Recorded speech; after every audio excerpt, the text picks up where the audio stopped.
Today, let's enjoy the view from the bullet train as I travel from Nagoya City to Odawara and talk about the long COVID that no one else talks about. Let's go.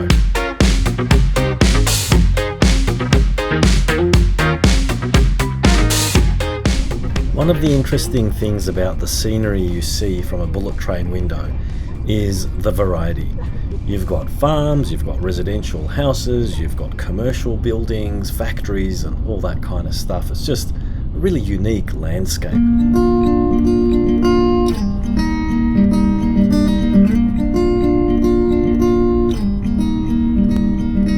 By the way, I'd like to give you guys a little tip about when you get a bullet train. When you're in the normal carriage, well, before I begin, let me first start by explaining the two main types of carriage. There's the standard carriage and there's the green car, which is like first class. It's like business class or first class. Much more comfortable seats, more leg room, more everything room. The seats are wider. So in a regular carriage, you have 5 across. It's 3, an aisle, and then 2. And in the green car, you have 2, aisle, 2. So you've got a lot more room. Now, the tip that I want to give you is that if you want to see Mount Fuji from the bullet train, and I mean, let's face it, who doesn't want to see Mount Fuji? You need to get the E seat in the regular carriage, or if you're in the green car, it's the D seat. Remember I said you've only got 4 across in the green car, so it's D, A, B, C, D being the 4th. And in the regular, E is on that side, on the window side where you can see Mount Fuji. And it doesn't matter if you're going to Tokyo or coming from Tokyo, the train always travels, up and down without doing a U-turn like a car, obviously. So the seat remains the same. So the E seat will always be on the Mount Fuji side, regardless of which direction you're traveling, because it always stays on the Mount Fuji side. So remember that. Next time you reserve your bullet train tickets, make sure you go for the E seats in the regular carriage, or if you're going a bit fancy and you're going to take the green car, take the D seat. Now, as you can see, the weather on this day was a little bit cloudy and grey, and so on days like this you can't really expect to see Mount Fuji. But Mount Fuji is a very moody creature. The weather around that area, and I think I'm not too experienced with mountains in general, but I think mountains can be unpredictable, and I think that's one of the things that makes them dangerous. If you're a mountaineer or you know more about this stuff, feel free to drop a comment down below and teach me more about it. But from what I know, mountains are unpredictable, and so there have been days in the past when I've gone to places near Mount Fuji and it was a beautiful day, and when it's beautiful weather, you think you're going to be seeing Mount Fuji in all its glory, but it's simply not the case. Sometimes you can go there and from a distance you can see it very clearly with the blue skies, and as soon as you get closer, the clouds decide to come in and completely cover it. And it's an interesting thing, because not far from it can be blue skies, and up close it can get cloudy again. By the way, while we're going through this area, I've been noticing while I'm doing my voiceover, we've been passing through these solar farms. Now, something crossed my mind when I was looking at these as I was on the train, and I don't think we had that many of these solar farms or solar panels until recently. I honestly can't remember there being so many. And if you know about, do you guys know if they've suddenly increased over the last, say, 1 year or so? Because I honestly can't remember there being that many. But as you can see, I was saying in the beginning of the video that there's such a diverse landscape. You can see rice paddies, and soon we'll be seeing factories and things, and it's just a beautiful view. I don't know, personally I love it.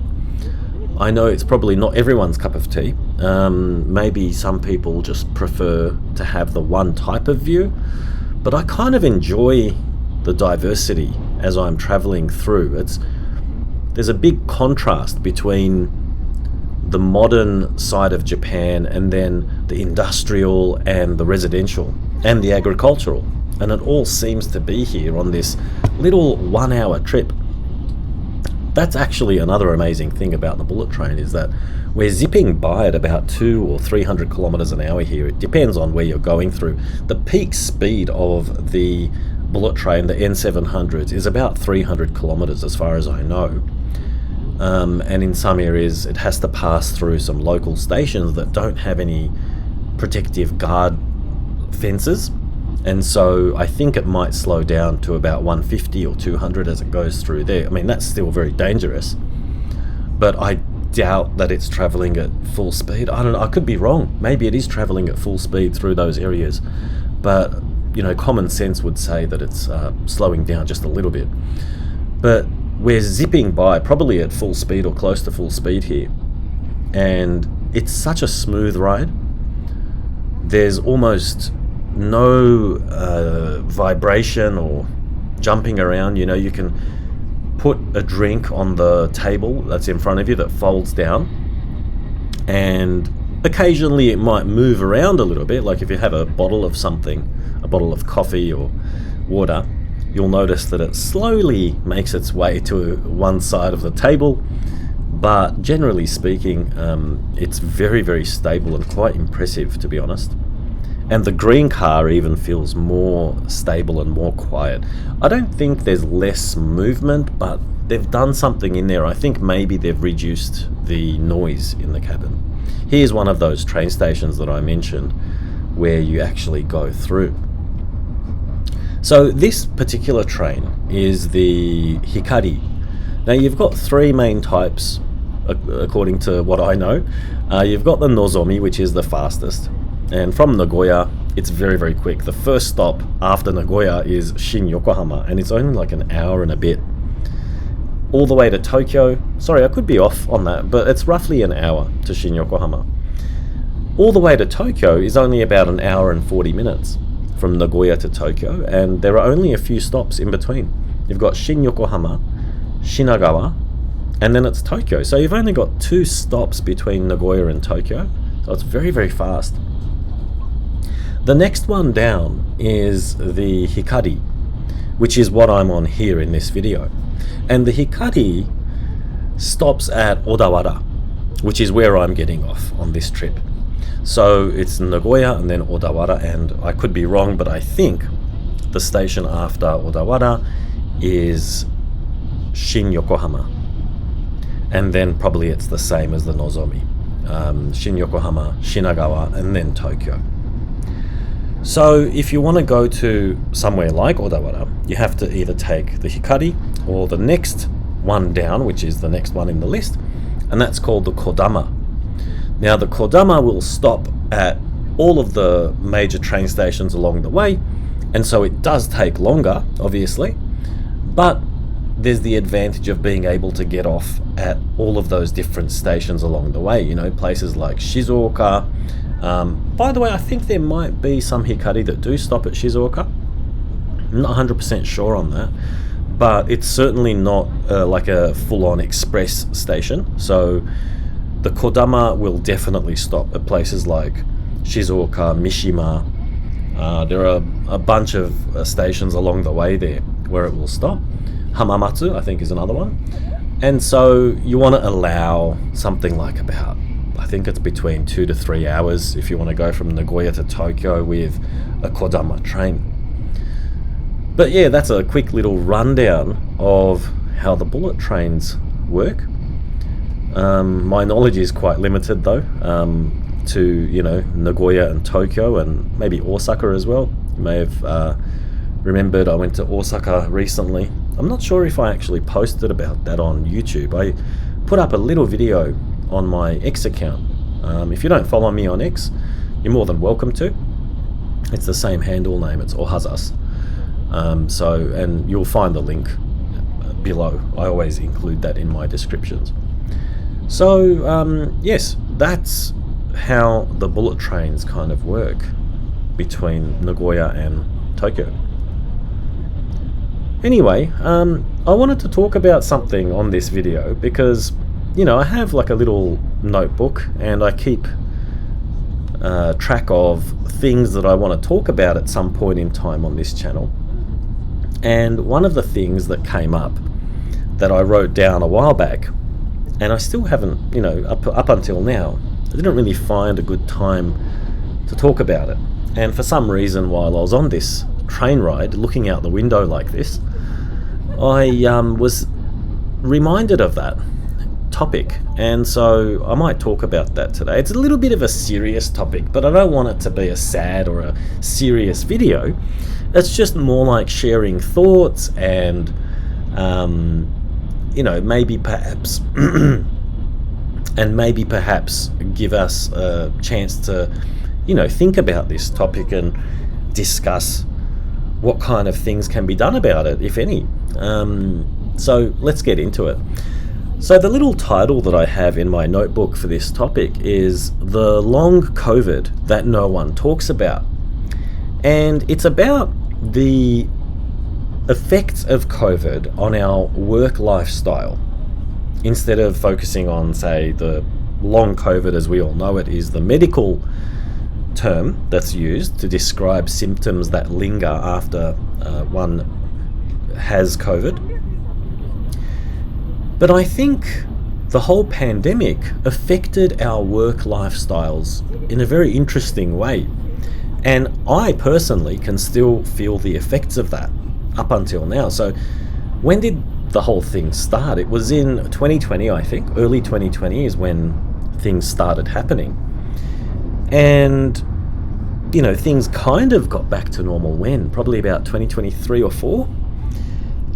Or was it 5 maybe 2024-ish? And one thing or a few things didn't quite go back to normal or quite back to the way they were. And one of those things is work, the way that we work. So in the type of stuff that I do, meeting with people and having meetings, conversations, brainstorming things, we used to meet in person, face to face, quite often. And of course we used to have to, do this on a regular basis and brainstorm and do teamwork, and we'd have to visit people. And there's a whole bunch of stuff that I want to talk about, or maybe just a couple of things mainly, that we kind of can't do now as people who work either as remote only or even in hybrid situations, where hybrid being where you go into the office maybe once a week or once a month and the rest of it is done remotely. And something that, disappoints me or troubles me is that in a society where we're already kind of becoming more and more isolated from each other, where opportunities to interact face to face have been reduced in some way or have decreased in some way. And this feels like another additional layer on top of all of that. Because, friendships and family, you could say that they've kind of gone back to normal. I gotta say though, after that big break during COVID, I think a lot of people also got used to just being on their own as well, and maybe it has impacted the frequency that we meet some people, I don't know. But with family and stuff, obviously, you still meet family and close friends and stuff, hopefully on a regular basis. But because of this whole remote working thing, our professional lives or our work lives, we've become a lot more isolated, I feel. And this is just me speaking. I'm not talking about everyone. I just want to emphasize that because everyone's different, obviously. But me personally, I still feel the effects of that pandemic kind of environment, the work situation. And I was talking about this and with a friend, and it's interesting, just a little example for you. where, you know, you might be thinking like, so what, you know, maybe you don't like being at work or whatever. And I mean, I had my days as well where I didn't want to be there in person, and I would have preferred to just be in a Teams meeting. But for example, let's say something happened at work and you want to talk to someone about it, you want to vent and that kind of stuff. Oh, by the way, let's have a quick look out the window. That's Mount Fuji. Now remember I said at the beginning of the video that on a day like this you can't expect to see Mount Fuji? Well, this is why I still get the Mount Fuji seat if I can, if it's available, because you just never know. This was very, very lucky. You can see that the bottom of the mountain is covered by cloud, but we can see the top. And I was actually really surprised to see there was still a little bit of snow up there. Very little. I mean, we're in mid-June, so it should have been gone by now, but it was interesting to see that. I mean, then again, I don't keep tabs on exactly when it disappears, so maybe it's completely normal. But yeah, there you go. Isn't she beautiful? I've seen Mount Fuji so many times and I'm still blown away every time. Absolutely beautiful. So you'll see this between, you know, Nagoya and Odawara. This is probably closer, a lot closer to Odawara than we are towards Nagoya. You'll be seeing this view. I'm guessing we're in Shizuoka Prefecture now, I think. But yeah, so it's a beautiful view, isn't it? Anyway, where was I? I was talking about how something might happen at work and you want to talk to someone about it and you want to vent. And you know how when you're in an office or at work and you bump into a friend at work, like one of your close colleagues, and if you've both got a spare moment, you can kind of pull each other aside and go, hey, guess what just happened? Guess what so-and-so said? You know, like, not gossipy stuff, but you're sharing information and you don't realize that that kind of interaction actually creates very strong bonds between workers at work. And you just can't do that when you're remote working. Oh, isn't that beautiful? Look at that view. Sorry, back to the conversation. So you just can't do that kind of thing when you're working remotely. And the example I was talking about the other day was that you can't just go on to the Teams app, for example, and just out of the blue, just message your colleague on Teams and say, guess what just happened? You know, there's that, it just feels awkward. It's not the same. It's hard to explain, but it's just different. Anyway, we've arrived at Odawara and I've only got about a minute or so to go on the video, and that means I've got to bring up word of the day because I can't end one of my videos without that. And today's word of the day is going to be shiteiseki, which means reserved seat. And you can get one of these obviously on the bullet train or any other express train where a reserved seat can be bought. Please like the video and subscribe if you haven't already to support the channel. And if you want to support the channel in other ways, you can check out that information down below in the description. And I look forward to catching you at the next video. Thanks for joining, and bye for now.